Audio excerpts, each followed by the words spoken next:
My name is Lisa Kennelly, and I work as a growth and product marketing strategist at Klarna, the buy now, pay later and shopping app. The first thing I do when creating growth strategy is to understand what are we trying to achieve. That is, if you don't know where you're trying to get to, you have no idea of knowing what you need to do to get there. So what is the kind of growth we're trying to achieve? Because growth means different things to different people. And so identifying we're trying to reach this point in 6 months, or we're trying to do this thing in 1 month, or we're trying to reach this in 1 year, whatever that is, then you can figure out, okay, what are the steps we need to do to get there based on all of the different, what our app is, who our audience is, how much money we have, all of those things, how many people we have on our team, what are our resources. So once you know where you're going, then you can figure out how to get there.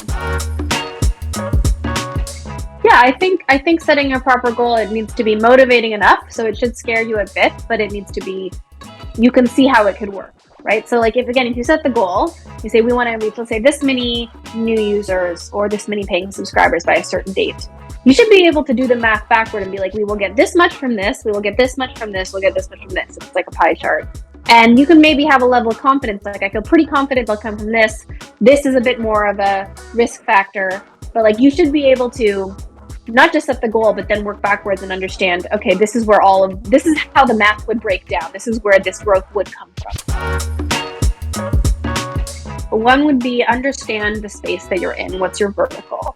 So whether you're in the sort of the health and wellness apps, or you're in a gaming app, or you're in a utility app, there's so much within the app space, which I think is great, that you learn from other people, you see what other people are doing.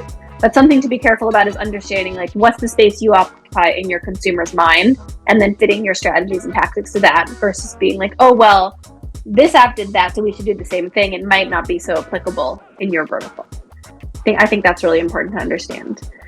The other thing that is important is really, really understand what your business model is. Because again, like there's different ways to have a business model behind apps. And of course, there's different kinds of subscription models or, in-app payments. There's all these different ways you can go. But understanding what you're doing, how you're planning to make money, if you are planning to make money, and being clear about that and having that be a really informed decision.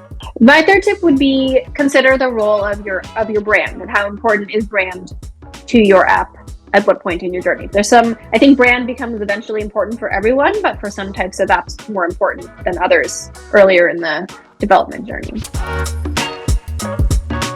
I mean, I think that the big mistake that I often see is not understanding what your key growth drivers are and what your key growth channels are. And I think, we're all in the app community, especially over the last couple of years, have really learned to not have a reliance on some of the paid channels we used to, which is, I think, healthy in some ways. But being able to look critically and objectively at, like, based on our customer, based on our product, what is the smartest and best way for us to grow right now? And again, not just looking at what everyone else is doing, but if you look at what everyone else is doing and then you see this is why this makes sense for us. So understanding what growth channels make sense for your app. That's the biggest mistake I see people making.